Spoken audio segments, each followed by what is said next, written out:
What's up? What's up? What's up? We watching? God damn it! I forgot my intro. Fuck it. One take. What's up? What's up? What's up? It's your boy Domuto. We're back with another video. Today we're watching Casual Geographic Animal Facts We Should Have Left in 2024. It's been a while since we watched the Casual Geographic video and Animal Facts We Should Have Left in 2024. So I'm guessing he's gonna tell us some facts that was trash, that ain't true, and we need to leave it in the past. So we're gonna get into it, man. Make sure y'all like, comment, subscribe, and Lego. These saltwater crocodiles in Indonesia have apparently learned how to pretend to be drowning to lure humans in who they view as prey. Oh, hell no. I'm gonna call this Animal Facts We Should Have Left in 2024, because after this, I will not be speaking on this anymore. So this video went viral for obvious reasons. I really thought it was a joke, but from the comments and the sheer volume of people that tagged me, I guess not. So yeah, they're not pretending to drown.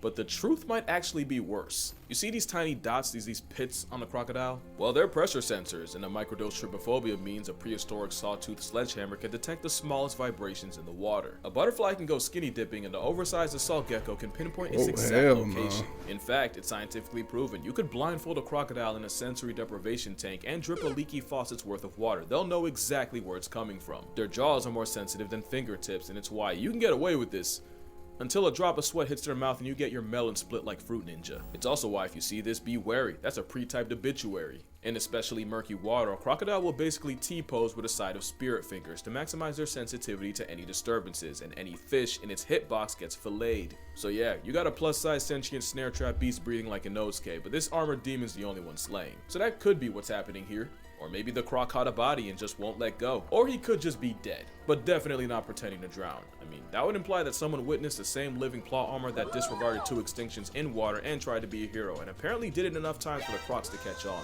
And it's not like crocs are stupid. Mugger crocodiles have been recorded using twigs and sticks to bait nest-building birds like egrets into getting close enough to get fouled. Some Cuban crocs have been trained to respond to commands and even come running when called by name. Oh yeah, they run, by the way.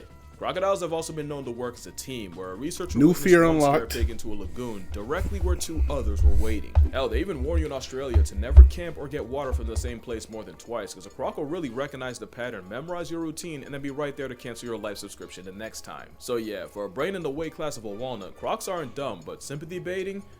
That's a Bikram yoga stretch, and what surprised me the most was just how many articles reposted that video repeating it. Like, they really have people out here thinking reptiles unlock the power of manipulation. Now, to be fair, that might seem obvious to you, but to someone who doesn't yap about animals for a living, or, watch them, seeing it in an article could be all it takes, and like a verbal virus, it doesn't take much for it to spread. So, for the sake of my mental health, I'm working with ground news. Because if I have to argue with one more comment, I'm gonna lose something. My mind, my fans, my freedom, it might get critical. Ground News is an app and website made by a former NASA engineer. Shout out to him. Real problem with the way information can be used as a weapon, and how month Vantage plan I'm using. Make sure you go to Ground QR code on screen to subscribe. But until you do, I'll just tell you, they're not pretending to drown. They're smart, they're not that smart. Like I said, these stories only get airtime when people think a wild predator has the same thought process as a person. That's exactly how you get this. To this day, I don't know where this came from. We're talking about otters. They're not exactly the emblem of empathy. Male sea otters will literally kidnap a pup while their mom's out hunting and hold it hostage until she gives up the groceries. Otters don't mercy farm. If nature's taught us anything, it's that a felony ferret's more likely to throw its child into the abyss than ever try something like this. I mean, just imagine a sea otter trying to emotionally guilt trip a giant apex dolphin. That's another thing. Everyone calls them killer whales, but orcas are bully dolphins on steroids, whose original handle was whale killer. Yeah, you probably heard me say this many times. Well, I was wrong, technically. Let me explain. But it will get complicated, so I'm gonna need you to lock in. After this ad, of course. So cetaceans are basically mammals that stole the fish's entire flow, not from fusing or merging, but from the evolution that's converging. There's 2 types of cetaceans: baleen whales, the toothbrush bristles for teeth type, and toothed whales, for obvious reasons. Okay, now here's where it gets complicated. The toothed whale family reunion is massive. You got everything from your flipper paralysis demon, the false killer whale, to the virtually extinct vaquita. There's 10 families of toothed whales, and within these 10, there's a super family with 6 of them called Delphinoidea. Superfamily Delphinoidea is where you have your oceanic dolphins, porpoises, along with narwhals and belugas because they're related for some reason. Cue the narluga. Also, notice I said oceanic dolphins. The dolphins that live in rivers are in a completely different party. But anyway, Superfamily Delphinoidea is where you find the dolphins that, let's be real, are the ones you think of when you hear the word dolphin. And the biggest type of ocean dolphin is the one that can slapbox a seal into orbit. That's funny. So to recap, any mammal that looks like this is a cetacean. Every cetacean with teeth is a toothed whale. A dolphin in the ocean is a toothed whale in the Delphinoidea family. And the biggest member of Delphinoidea is an orca. So long story short, killer whales are dolphins. Every dolphin is a toothed whale, but not every toothed whale is a dolphin. But every toothed whale is a cetacean. It's kind of like how every tortoise is a turtle, but not every turtle is a tortoise. So to answer, are orcas whales or dolphins? Yes, they are. By the way, let me know if you want a full video on that, because that was probably mad confusing. Because being an animal nerd long enough is realizing names really don't mean a thing. Hey, I don't get it. Hey, Black look. Panther is not an animal. You might. Shout out to all these people that like to, they have adventures. They like to deep dive in the water and, you know, look at the fish and the whales and shit. You would never catch me doing that shit. Look, I already know. The motherfuckers big as hell. And that's cool. I love fish. Shout out to fish. You know, aquatic animals. I love them. But fuck no.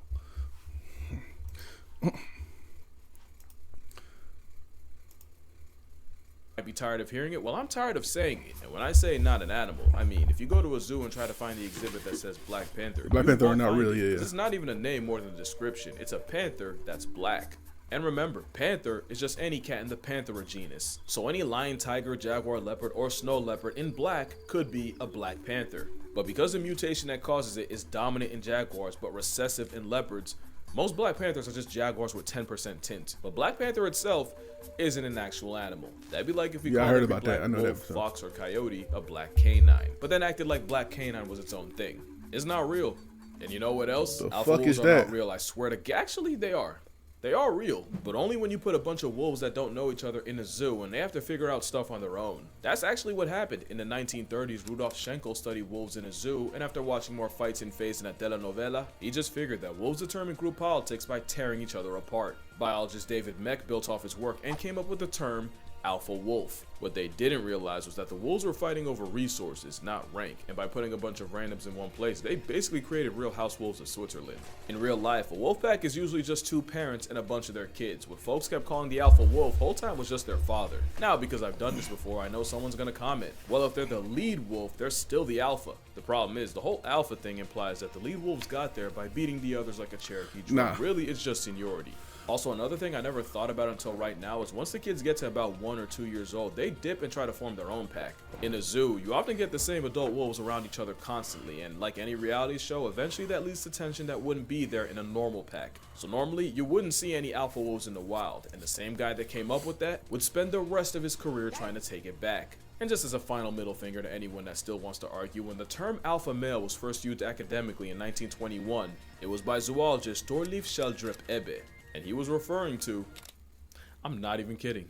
He was talking about the hierarchy where lower status poultry will get pecked on by higher ranks. That's literally where pecking order came from. So the next time a man tries to eat an alpha male, I didn't know that. Just know he's taking cues from a temperamental chicken. Big ass chicken. Also, chickens are confirmed psychopaths. If one chicken starts bleeding, the whole flock will jump in and peck it to death. I think the worst thing is that people took the alpha dog thing and got convinced that's how you make your actual dog respect you. Cesar Millan has done an absolute masterclass of misinformation on the dog community. You really got folks thinking you gotta flex on an 80-pound pit bull to keep him in line. Imagine trying to play alpha with Cujo. You know, he got it. That dog got it. He got a lot wrong about dogs, and probably the worst thing, that a tail wagging means happy.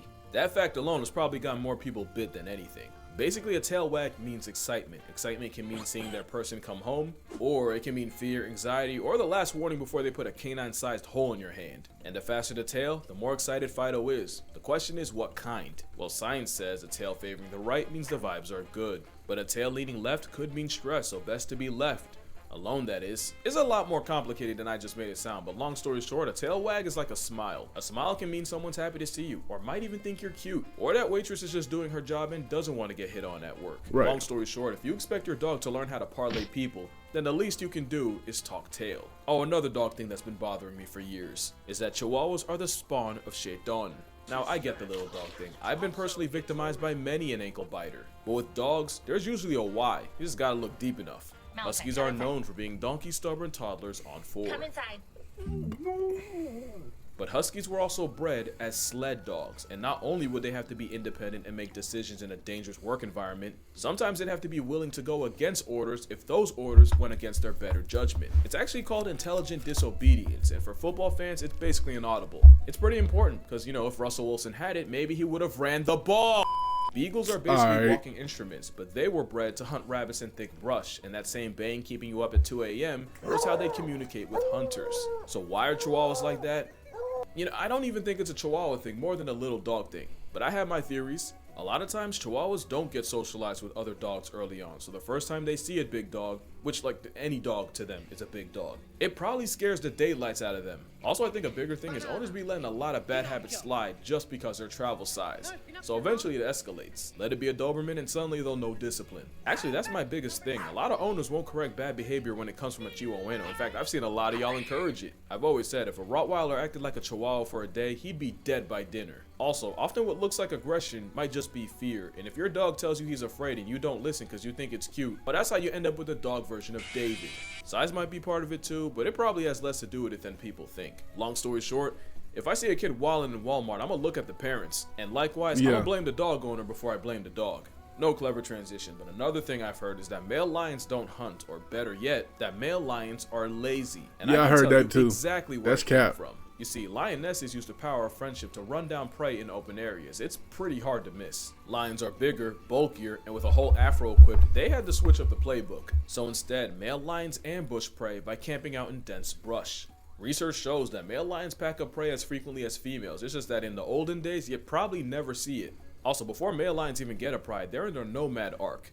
Oh, they'd be lying on the ground permanently if they didn't hunt. Now, to be fair, male lions do stop hunting as much when they're in a pride, but not completely. They'll often get involved to bring down bigger, riskier prey like buffalo that lionesses might struggle with. Basically, the lionesses run them down and the main mercenary delivers the final blow. Now, they do only get involved about 10% of the time, but it's not because they're lazy.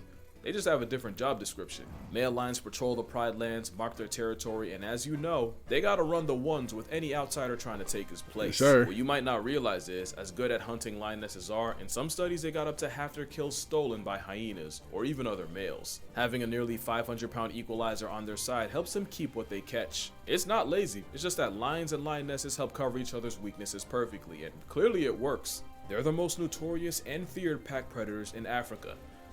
Or maybe second, because there's one predator that animals fear even more than Mufasa and friends, and you'll never get it. It's us. It's us. You might remember that an experiment showed that almost every animal from giraffes to antelope to even leopards and hyenas were unanimously more afraid of the sound of humans than the cadence of a giant carnivorous cat. Well, they've never seen Now, this. to this day, They're not I used still to don't us. understand how this went viral, or at least I didn't, because not only did I find out where it came from, I think I was wrong, kind of, technically. Let me explain. So, in 2017, college student Julia Haas posted a tweet saying elephants basically see us the same way we see puppies. Now, ignoring the part of the population that's terrified of dogs, the fact loses steam when you realize she got it from Tumblr. It's more likely that one of the smartest creatures alive see us as predators, but not their babies. Remember, it's proven that baby elephants that play the most grow up into more well-adjusted adults. It's why you'll see a baby-faced boulder chase around birds, dogs, and anything in between. So here's what I think happened. Baby elephants will treat humans like any other animal. Difference is, humans might be the only animal that'll see an 1,800-pound toddler barreling towards them and welcome it. In fact, the premature pachyderms probably realize that a hairless bipedal ape gives them their best response. So it's not really that elephants think we're cute, it's that baby elephants think everything's cute. Us included. And I'd bet that's where all the videos of 1-ton 2-year-olds manhandling people came from, and I wouldn't even believe that if I didn't nearly become one of them. Yeah, I went all the way to Chiang Mai to get bullied by an elephant's child. And I do it again. I actually made a video where I talk about it, along with why playing with one could be a bad time for literally everyone involved. You might not have seen it because apparently the YouTube lords did not care for that video. Probably because I talked about certain topics. Yeah, you gotta see that. You know, but if you don't, definitely give it a watch. I don't usually plug after I post, but I'm proud of that one. But that's gonna do it for this video. Make sure you drink water. My boy out there traveling. Grass. It's good for you. And I'm gonna see y'all in, well, hopefully in this one, but if not, I'm gonna see y'all in the next one. Yes, sir. Oh, anyway, yeah, so that was fire. There's some facts I did not know. There's a couple of them I didn't know. Sometimes I did know. But yeah, that was cool. That was cool right there. I liked that one. Shout out to Casual Geographic for this video. Make sure you like, comment, subscribe. Check out the last one I watched. It's been a minute, so it might be an older one. And check out some other videos on my channel you might like. And I'll catch y'all next time, man. Peace.